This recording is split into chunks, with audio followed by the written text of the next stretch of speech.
Hey, what's going on, everybody? This is Bud with Mental Game Mechanics, where we discuss how you can be more, achieve more, get more, and do more in your life using simple mental performance strategies that optimize our minds, optimize your mind for high performance over a long period of time.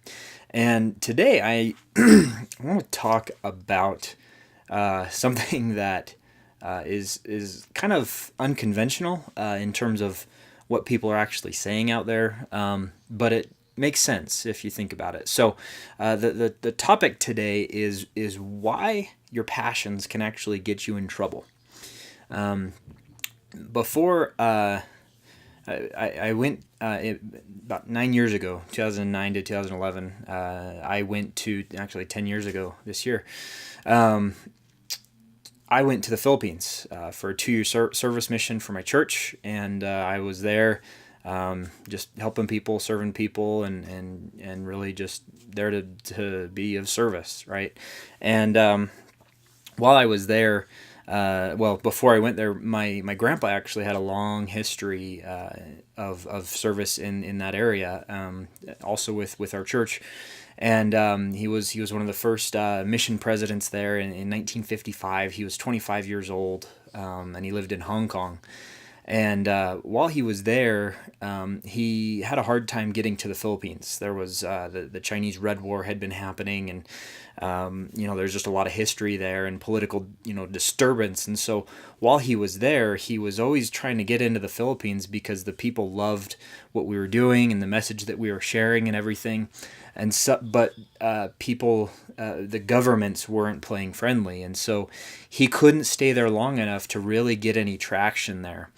And so when I was assigned to go to the Philippines, he was just overjoyed. He was so excited, and as was I. And anyway, leading up to my time going there, him and I had really kind of developed a good relationship. It was a very trusted mentor of mine, who always had sage advice and always gave me, kind of a next thing to do when I wasn't sure what to do next. And that was really timely in my life because I had been figuring out who I was. I was young, didn't know, didn't have the life experience that I needed, but he was there to guide me along to get me to where I needed to go and help me make some really, really good decisions that have impacted me over a long period of time. And anyway, he passed away about a month before I came home, and I just remember sitting there in the Philippines. Most of the time we get to use computers. Basically, they don't have computers aren't a commodity. There's not computers in every single household, so we would go just rent time at an internet cafe, and I just remember reading the email and going, oh man, and I was just so disappointed.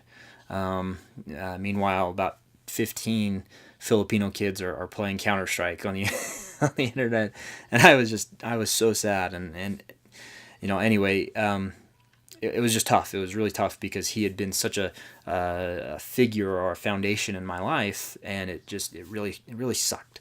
And I was just excited to get home and share what I learned and share all my experiences with him. And I knew how excited what he was that I was there.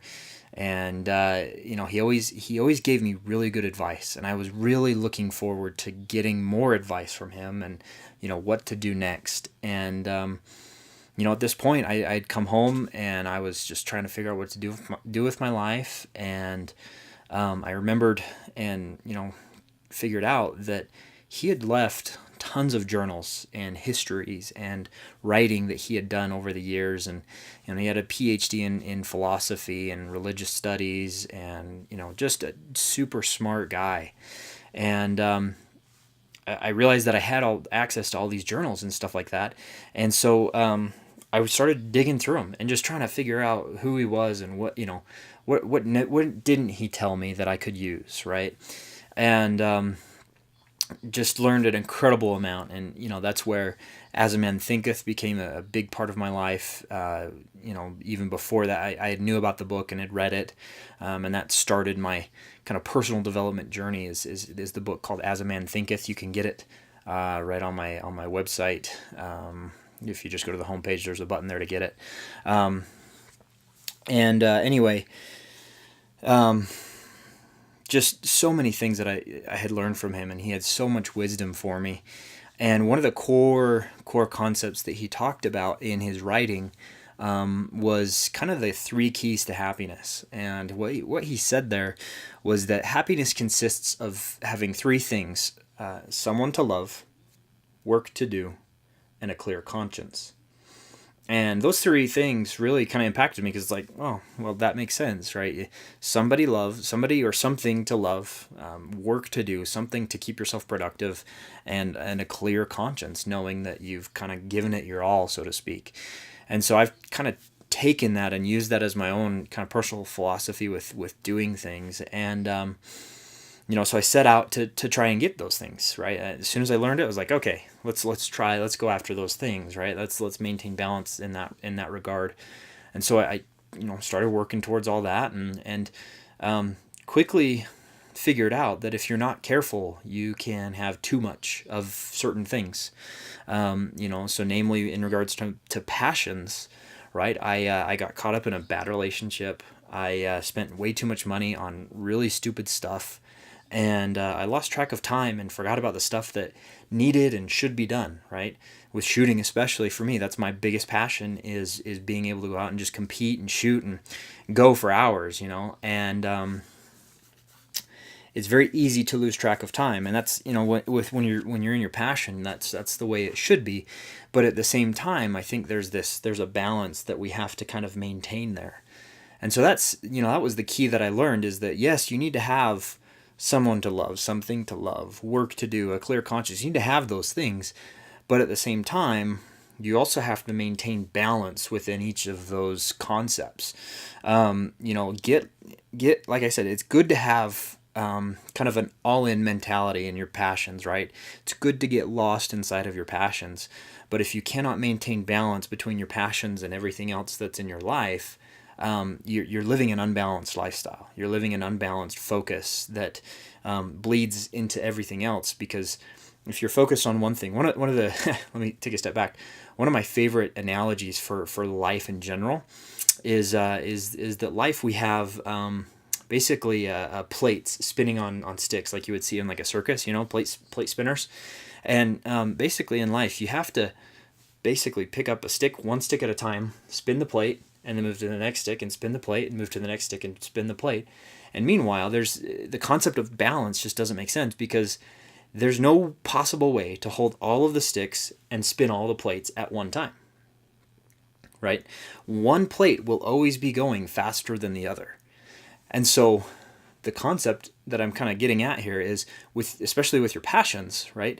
If you sit here and focus on this one plate, this next plate and this next plate are going to start falling out and dropping, right? You're going to start missing things. You're going to start missing moments that really matter. You're going to start losing track of deadlines. Your career might suffer because you're over here doing whatever you do that you love to do, right? And so we have to be able to take this plate and spin it, and this plate and spin it, and then this plate and then spin it, and move from thing to thing to thing with balance. Because if you don't, like I said, you're going to start losing things. You're going to start misplacing things.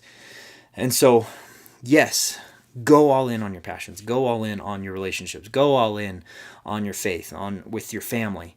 Go all in on your fitness. Go all in on your fortune, on your business, on what you're trying to do. Go all in on those things, but maintain balance in those other areas, right?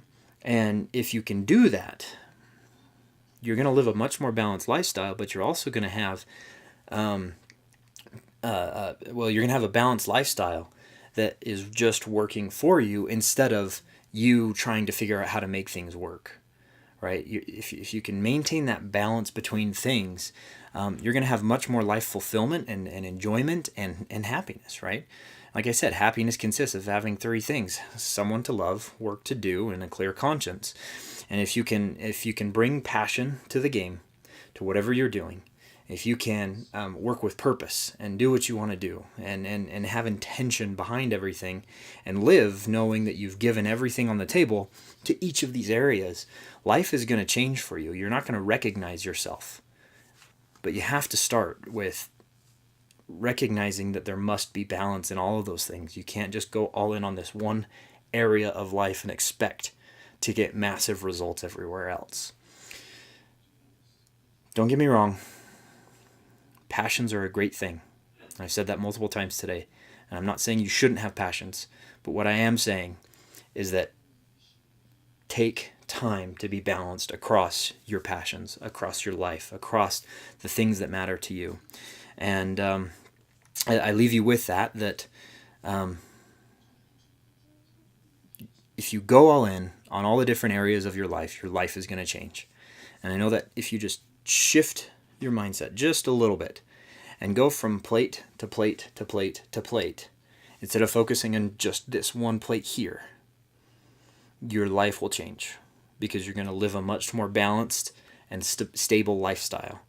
And mentally, you're going to be able to stay on top of things, because you're no longer just focusing in on this one thing so hard that everything else falls by the wayside. So I hope you have some insights from this one today. I know I did, and I've loved this topic. I think it's one of those ones that you can talk about forever. And so if you need to talk about it, if you want help or need to just discuss, how to better implement this into your lifestyle, reach out to me. I would love to talk to you and love to take the next step with you and see if there's any way that I can serve you and help you get to the next level in your life and shift your thinking, shift your mindsets just that little bit to help you get to the next level and help you to get to your next breakthrough. I'd love to be there for you and be there with you and go through that process with you. So I leave you with that, and I hope you have an incredible day. I will talk to you on the next one.